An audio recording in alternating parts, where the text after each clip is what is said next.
topesi basantu nyonso mbote na kombo na Yesu tikete kimia na Nzambe pe bolingo na Nzambe ezala likolo ya mosantu nyonso oyo akolanda biso na nzela enseignement oyo. Par la grâce de Dieu tolingi to expliquer l'arbre de vie comme les figuiers. Voilà, to bondeli Seigneur, to péché, merci pour ce temps. Te recommander tant on a salo boko na yo, n'est-ce que ta grâce et assiste biso. Nous sommes au nom de Jésus. Bénis ce temps par ta grâce au nom de Jésus. Amen. Tozui Genèse chapitre 2. To bandi na verset tozui to bandi na verset 9. Puis l'Éternel Dieu planta un jardin d'Éden du côté de l'Orient et il y mit l'homme qu'il avait formé. L'Éternel Dieu fit pousser du sol des arbres de toute espèce, agréables à voir et bons à manger, et l'arbre de la vie au milieu du jardin, et l'arbre de la connaissance du bien et du mal. Vu Apocalypse chapitre 22 verset 1 à 2. Et il me montra un fleuve d'eau de la vie, limpide comme du cristal, qui sortait du trône de Dieu et de l'agneau, au milieu de la place de la ville et sur les deux bords du fleuve. Il y avait un arbre de vie produisant 12 fois de fruits, rendant son fruit chaque mois et dont les feuilles servaient à la guérison des nations. Voilà, que le Seigneur bénisse ces Écritures. Par la grâce de Dieu, toujours pour expliquer l'arbre de vie comme les figuiers. Là, nous sommes dans la révélation. Pour le but qui est l'arbre de vie, et Zalakin c'est un figuier. Mais le but qui est dans la révélation, l'arbre de vie, c'est pour qui peut qu'on allait expliquer comme les figuiers. Voilà. Parce que l'Apocalypse chapitre 22, bazango total sabiso ke ezalaki na fleuve moko oyo bandeko bimana trône. Toujours baké eza répétition ya jardin d'Éden. Toujours mona fleuve moko oyo bimana trône. Mais c'est toujours na jardin d'Éden, on a toujours mona fleuve e bandeko bimana Éden. Yango tolobi le trône na Éden est le moko. Parce que Dieu parle tantôt d'une manière, tantôt d'une autre. Côté le beli trône, kuna le beli Éden. Et on trouve Éden, na trône, et ça est le moko. Mais abatal sabiso, babi que pour remarquer fleuve zobima awa, et zara fleuve moko zako za divisé na babrate. Mais na Éden kuna bakotal sa que fleuve bimaki, ezala qui divisé na 4 bras. Fleuve angozo uta na trône. Kuna fleuve zouta na Éden. C'est pour dire que l'Éden n'est source ya fleuve. Awa le trône n'est source ya fleuve. Et on voit le trône na l'Éden local à la source comme le Père. Quand on parle du trône, on voit tout un royaume. Hein?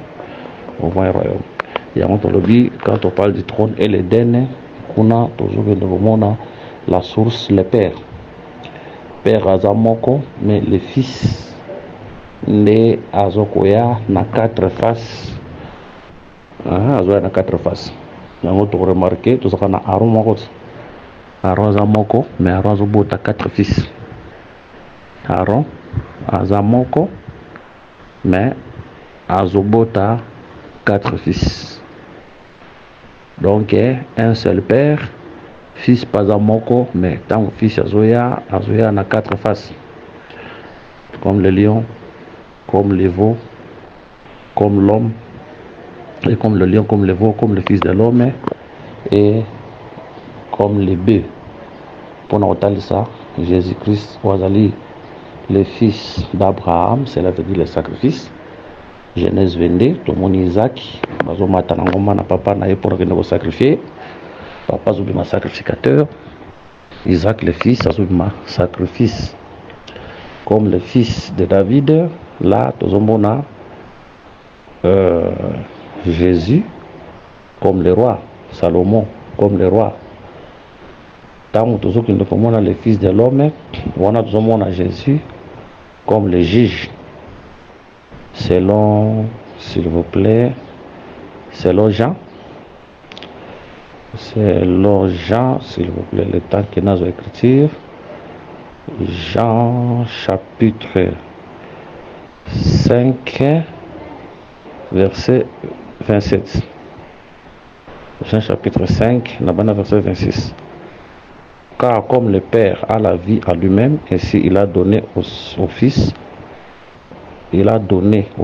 d'avoir la vie en lui-même, et il lui a donné le pouvoir de juger parce qu'il est fils de l'homme. Voilà, donc le fils de l'homme, tout le monde, Jésus le juge, le fils de David, Jésus le roi, le fils d'Abraham, Jésus sacrifice, le fils de Dieu, là tout le monde a Jésus comme prophète. Hébreux chapitre 1 verset 1. Après avoir autrefois à plusieurs reprises et de plusieurs manières parlé à nos pères par les prophètes, verset 2, Dieu dans ces derniers temps nous a parlé par le Fils qu'il a établi héritier de toutes les choses par lesquelles il a aussi créé le monde. Donc le Fils de Dieu, si Dieu parle par son Fils, c'est pour dire que le Fils de Dieu, c'est les prophètes.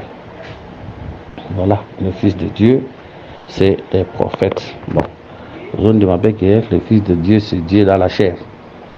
Voilà. Donc, Tozana, Père Wazamoko, Fils Bazamoko, mais ton Fils a se manifester dans quatre dimensions, dans quatre faces.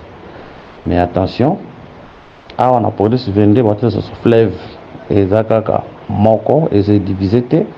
Dans une éternité, Père Azalagi Moko, mais na tant azoko ma fils azoko na quatre faces, mais na retourne éternité à Kozonga le sous kaka Moko, parce que ces quatre faces là, les apôtres et ça là, Moussala. Ces quatre faces là, il était sacrifié à la croix de Golgotha, il est le fils, Oyo Lelo. Azali Koloban Église comme le prophète majeur, toujours dit qu'un jour il viendra aussi pour juger sur la terre le Fils de l'homme et il régnera na règne millénaire et Nasuka Tokoeba na kozonga na éternité. Voilà, Nasuka Tokozonga na éternité. Donc a kozonga na fonction na ya père. A kozonga na fonction na ya père. Mais aujourd'hui azobima na quatre faces. Voilà. Mais problème na biso eza penza wana te. Problème na biso tozwi le verset 2e. Apocalypse 2 verset 2. Au milieu de la place de la ville et sur les deux bords du fleuve, il y avait un arbre de vie produisant 12 fois des fruits, rendant son fruit chaque mois et dont les feuilles servaient à la guérison des nations. Problème na biso eza awa. Jésus, c'est un arbre où nous avons les fruits, et nous avons les feuilles. Aussi, tu l'as dit déjà dans mon candidat Jérémie, qui est un arbre, c'était prophète. Dans le candidat Jérémie, chapitre 11e, le verset 19. J'étais comme un agneau familier, comme un à la boucherie. Et j'ignorais les mauvais desseins qui méditaient contre moi. Détruisons l'arbre avec son fruit, retrachons-les de la terre des vivants, et qu'on ne se souvienne plus de son nom. De ce côté, c'est déjà mon sacoli, le cola nzete. Mais tant que on a Jésus, oyo azana bambuma,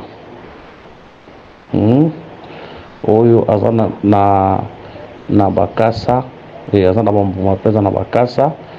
Eza komema biso kaka na Luc chapitre 24, je cherche l'écriture, verset zoma biso na oui ezalaka na Luc esika oyo eza koloba na chemin Emmaüs tant badisciple mibale babandaki kotambola, Jésus abimi na katikati na bango. S'il vous plaît, toza na Luc fezaka na 24 na bandi ata na verset 18. L'un des nommés Cléopas lui répondit: est-il le seul qui séjourna à Jérusalem, ne sachant pas ce qui est arrivé ce jour-ci? Quoi leur dit-il? Et ils lui répondirent: ce qui est arrivé au sujet de Jésus de Nazareth, qui est un prophète puissant, voilà, puissant en œuvre et en parole devant Dieu et devant tout le peuple. Voilà, l'arbre de vie, Oeza Nabambuma, Pesa Nabakasa, et c'est Jésus, un prophète de Dieu puissant en œuvre et en parole. Voilà. Bazoke ndekotali sake nzete oyo ebotaka ba fruits babi. Bazongi na Apocalypse 2 verset 2, au milieu de la place de la ville et sur les deux bords du fleuve. Il avait un arbre de vie produisant 12 fois des fruits, rendant son fruit chaque mois, et dont les feuilles servaient à la guérison des nations. Soit le mec a fruit 12 fois. Il avait un arbre de vie produisant 12 fois des fruits. Rendant son fruit chaque mois. C'est pour dire que année mobimba botaka. C'est pour dire que année écoutez la cause na boka ogité, parce que l'arbre de vie a opé ça la nourriture. A opé ça la nourriture pour na année mobimba. Donc nous croyons au temps de la grâce, nous avons un seul prophète qui nous nourrit, c'est l'arbre de vie qui est Jésus. Yende azole sabiso na kata année mobimba oyo. Yana posa ko limoko suta ko yake alobaki iya na boka ko liate. Donc na mwa nyonso banda début à temps de la grâce qui nous tsuka temps de grâce, nous avons la nourriture parce que l'arbre de vie, le prophète Jésus est là et il nous a donné la nourriture. Donc tout le monde a l'abondance de la nourriture. Mais les kambo memi biso awa tout ce que nous simba tout le monde a na kati nzete oyo pour tout le talisa l'arbre de vie comme les figuiers. Mais les problèmes même biso eza awa pour na kotalisa guérison na kata nzete. Tant tozomona nzete oya arbre de vie oyo tozomona guérison. Nde et même biso na 2 Rois chapitre 20. Au verset 1. En ce temps-là, Ézéchias fut malade à la mort. Le prophète Isaïe, fils de l'homme, vint auprès de lui et lui dit: ainsi parle l'Éternel, donne tes ordres à ta maison, car tu vas mourir et tu ne vivras plus. Ézéchias tourna son visage contre le mur et fit cette prière à l'Éternel: je m'excuse.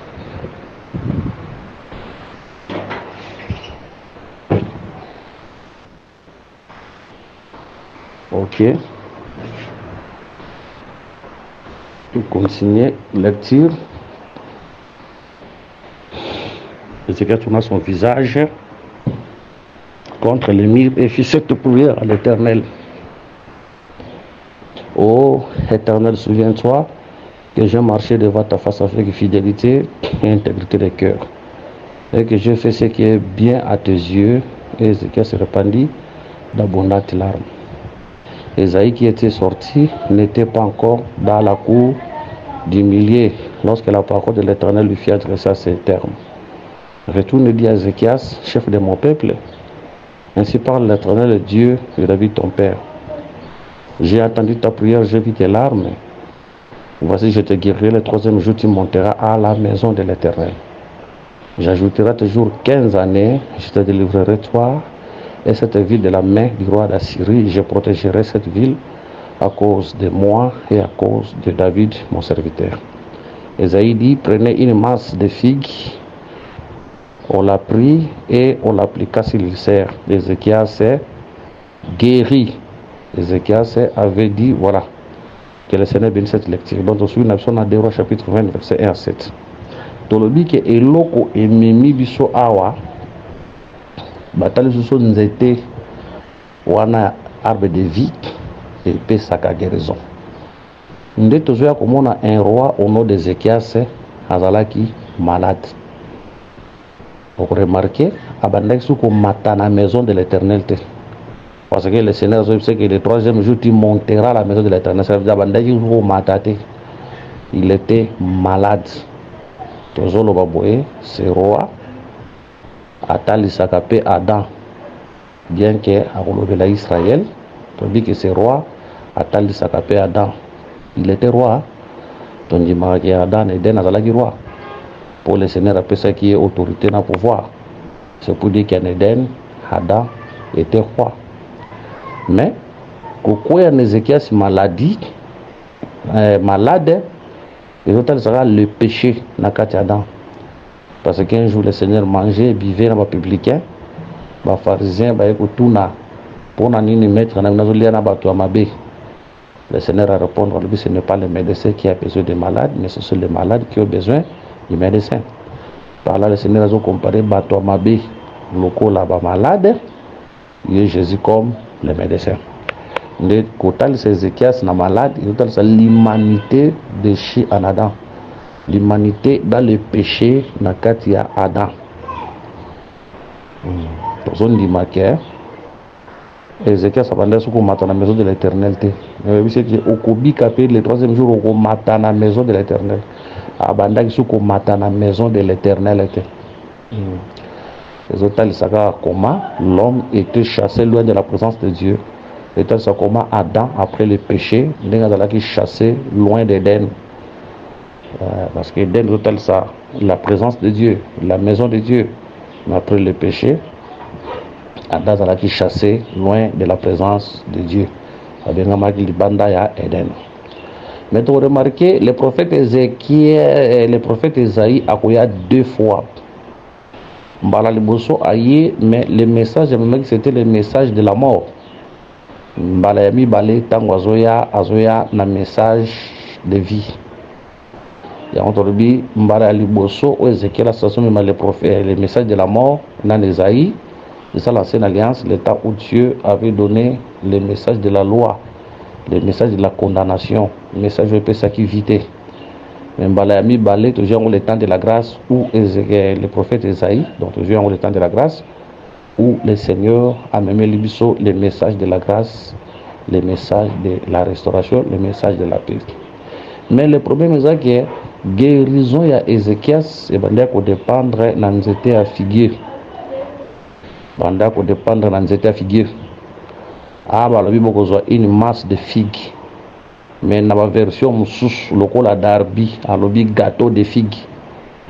Bible a noté. Si je ne me trompe pas, il n'y a pas lobby gâteau de figues. Mais, ils ont intéressé, c'est pour dire que Nakatia figuier, toujours mon la guérison. Voilà. Nakatia figuier, nous voyons la guérison. Nakatia figuier, nous voyons la guérison. Cela veut dire, nous étions à figuier. Nde sengela qui est que na kopé sa guérison et pas ya Ézéchias. Voilà, nous étions figuier ne kopé sa guérison et pas Ézéchias. Nous étions figuier tout ça qui prophète, nous étions quoi pour ça tout ça c'est le Seigneur Jésus. Nous étions figuier solo au yaki pour nous accorder la guérison. Voilà, nous étions figuier surtout que l'amkanda ya juge. Juge chapitre 9. Au comment la Bible les autres exceptions qu'on a boyé, toujours dans la verset 9e. Dans le verset 8, les arbres partirent pour aller oindre un roi et le mettre à leur tête. Ils dirent à l'olivier, règne sur nous. Dans le verset 11. Dans le verset 10. Et les arbres dirent au figuier, viens toi règne sur nous. Verset 11. Mais le figuier leur répondit, renoncerai-je à ma douceur et à mon excellent fruit pour aller planer sur les arbres. Voilà. Nakati ya figuier, toujours on a la douceur et toujours on a un fruit excellent. L'eau mi balai, hein. Toujours on a la douceur et toujours on a un fruit excellent.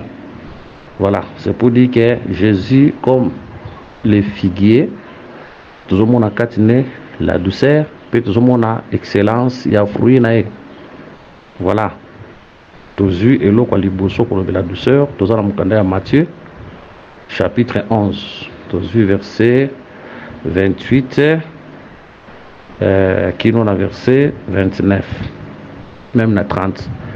Venez à moi tous qui étaient fatigués et chargés, et je vous donnerai du repos. Prenez mon joug sur vous et recevez mes instructions. Car je suis doux, voilà, et humble de cœur, et vous trouverez du repos pour vos âmes. Verset 30, car mon joug est doux et mon fardeau léger. Dans le verset 29, hein? Prenez mon joug sur vous et recevez mes instructions, car je suis doux. Voilà.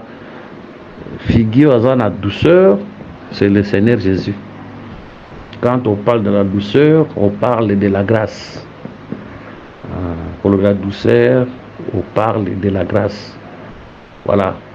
Parce que l'ICC à Salomon et à Samson, vous avez comme Malion, à Koloba, l'effort est sorti le doux. L'effort là c'était les lions, le doux c'était le miel. Or les lions tués, le miel, c'est ça la douceur, c'est ça la grâce. Donc ici nous voyons Jésus, l'arbre de vie, comme la grâce. Tant qu'on dit que fruit naïe est excellent, tant qu'on dit excellent, c'est pour dire que ça n'a pas fruit moussoussou. Est excellent, mais fruit oyaye est excellent. Or fruit c'est l'enseignement. C'est la parole, c'est l'enseignement. C'est pour dire que l'enseignement de Christ est excellent. Et l'enseignement de Christ est excellent. L'enseignement de Christ est l'équivalent enseignement moussoussou. Il a plusieurs enseignements sur la terre, mais l'enseignement de Christ est excellent. C'est l'enseignement de Christ et l'équipe enseignement n'y sont assez yamabele. Aucun enseignement ne peut être comparable à l'enseignement de Christ. Tout le monde pas Ézéchias pour nous la que Ézéchias a kokende sous kozonga na ndako de l'Éternel. C'est pour dire que Ézéchias montait à la maison de l'Éternel, mais maladie et pour ça que Ézéchias a matal sous na ndako ya Nzambe te, mais figuier pour ça la musala Ézéchias a kobika, Ézéchias a matal sous na ndako ya Nzambe. Ya faut croire que to quoi qui na lisumu na nzela ya Adam. Adam était dans le jardin, dans la présence de Dieu. Mais après le péché de la maladie, Adam a coqué qui pousse dans le boisson et l'onganzambe qui chasse. Mais c'est là qui figuier ça la moussala. Pour le véritable figuier, pour le roi qui ombre. Le véritable figuier, c'est le Seigneur Jésus-Christ. Où il y a qui a la blessé à la croix de Golgotha. Aujourd'hui, écriture mon corps. Nazana mukanda ya Esaïe. Esaïe écrit toyebi, s'il vous plaît. Tozana mukanda Esaïe. Le temps que Toluka écriture on a pensé que le figuier Sengela qui je m'excuse. Tozana mukanda Esaïe chapitre 53. Le temps que na Luka écriture, je m'excuse. Nazana 53, toujours l'écriture, ok. Je crois en Isaïe chapitre 53, verset 5, mais il était blessé pour nos péchés, brisé pour nos iniquités. Le châtiment qui nous donne la paix est tombé sur lui, et c'est par ses meurtrissures que nous sommes guéris. Voilà. Bapota naïe, et ont la guérison. Guérison, tout le monde a le pardon du péché, tout le monde a kobika na lisumu, les salis. Il fallait qu'il y ait zoka, il y ait véritable figuier, pour te bisoto soit guérison, pour te soit sali, pour te bika. Si nous sommes guéris, c'est à cause il y a véritable figuier qui est l'arbre de vie, qui est Jésus. Mais aujourd'hui, nous sommes déjà dans la maison de l'Éternel. Donc aujourd'hui, nous sommes dans la présence de l'Éternel. Donc les loups aussi de zonga n'a qu'à ta présence et en Zambé. Parce que le Seigneur nous avait guéris. Aujourd'hui, aussi de zongi dans la présence de l'Éternel. Voilà, le Seigneur qui est l'arbre de vie nous a restaurés, nous a guéris. Pe aibi na kozongi sabiso na kata présence na. Voilà, Ézéchias sazalaki na via malam, na belaki, na bikaki, na nzela ya figure. Tozondi make na Eden, tozalaki na nzela Adam, notre père, Que le Seigneur nous bénisse. Une chanson. Et ce qui singa makasi. Une chanson. Oyo bazoyemba. Ndeko moko azoyemba. Azoloba ki ami tuna kasoki pe poso moyindo yuta wapi. Chanson moko. Et ce qui singa makasi. Mais ngana na écriture. Sika oyo frère Paul alobi toluka yango. Tozana mukanda ya Actes des Apôtres. Actes d'apôtres ebisi biso boye. Actes d'apôtres ebisi biso le temps que na luka écriture wana. Je crois mutazolo bayango za frère Paul. Le temps que to luka yango je m'excuse. C'est la acte 17. C'est la acte 17 27 ou 28. Voilà, acte chapitre 17 verset Tobandina verset 25e qui non a verset 26. Il n'est pas servi par des mains humaines, comme s'ils avaient besoin de quoi que ce soit, lui qui donne à tous la vie, la respiration et toutes choses. Verset 26. Il a fait que tous les hommes sortis d'un seul sang habitassent sur toute la surface de la terre et a déterminé la durée des temps et le bon de l'air des mers. Seul sang oyo, c'est notre père Adam. C'est notre père Adam. Il a fait que tous les hommes sans exception, sortis d'un seul sang, habitent sur toute la surface de la terre. Ezala bato mwindu, ezala mindele, ezala opo jaune, opo rouge, sur toute la surface de la terre. Et il a déterminé la durée des temps et le bon de l'air des mers. Donc, donc, tous les gens qui sont na kati Adam, ils ont la peau noire, ils ont la peau blanche. Ils sont sur la carte moko, ils ont la carte Adam. Tu peux noter ça que en Adam, tous les qui déchus, mais dans la véritable figure qui est Jésus, tous a restauré et aujourd'hui nous sommes dans la présence de Dieu. Aujourd'hui nous sommes dans la présence de Dieu. Donc, on a expliqué que l'arbre de vie, ils ont expliqué Nanzela ya figure. Parce que Nakata figuier, nous voyons la guérison. Nakata figuier, nous voyons la guérison. Et cette guérison-là, toujours expliquant comme les salis. Cette guérison-là, toujours expliquant comme les salis. Tout ça là qui est malade dans cette alliance, cela veut dire la vie du péché. Donc, nous tambola na vie à l'issue, mon ami soit Nzambia, ça la malade. Parce que les autres, on a deux sortes de maladies. Nous avons pas malade, il y a pas malade. Nous avons malade, exemple, nous avons mama emo, nous avons malade, nous avons ngaliema, nous avons malade, nous avons hôpital moko songolo, voilà, ils ont malade, ils ont tout ça. Mais nous avons dit que si le plan spirituel, celui qui marche dans la vie du péché, c'était malade. Nous avons mon avis à Kindumba, nous avons mon avis à Dilitaire, nous avons la sorcellerie. Mtu azota mwana via muibi na via escroquerie na via lokuta na via mabe na misu ya Nzambe il est malade. Na misu ya Nzambe il est malade. Que le Seigneur nous bénisse. Il est malade. Mais remède à maladie wana ezali. Maladie ya nzoto boye ebikaka na ampicilline, ebikaka na amoxicilline, na pénicilline. Bakishwana bakinini ebikara bakishwana mais malade ya molimo ki sanzo te traitera yango te wala mo ki sanzo te traitera yango te malade ya molimo eza lisumu c'est l'évangile, c'est Jésus-Christ ndaye baka na ko traiter malade wa kisi ya molimo te taka malade ya nzoto te da malade ya molimo te mais Jésus-Christ a traitera na malade ya molimo pour ça sali, il te pardonne, te donne le sali. Atretaka pe na malade ya nzoto boye dans nzela ya évangile tretaka na malade ya molimo il te donne le sali la vie atretaka pe na malade ya nzoto boye voilà donc que le Seigneur Jésus-Christ vous bénisse. Donc tulingaki totalisa par la grâce de Dieu pendant quelques minutes pour expliquer l'arbre de vie comme aussi l'arbre qu'on appelle les figuiers. Voilà, que le Seigneur Jésus-Christ vous bénisse. Bah, coordonner l'abso, contact Nabsezali, plus 243 99 88 77 333, plus 243 84 22 64 114, paix en Christ, que le Seigneur Jésus-Christ vous bénisse. Nous prochainement.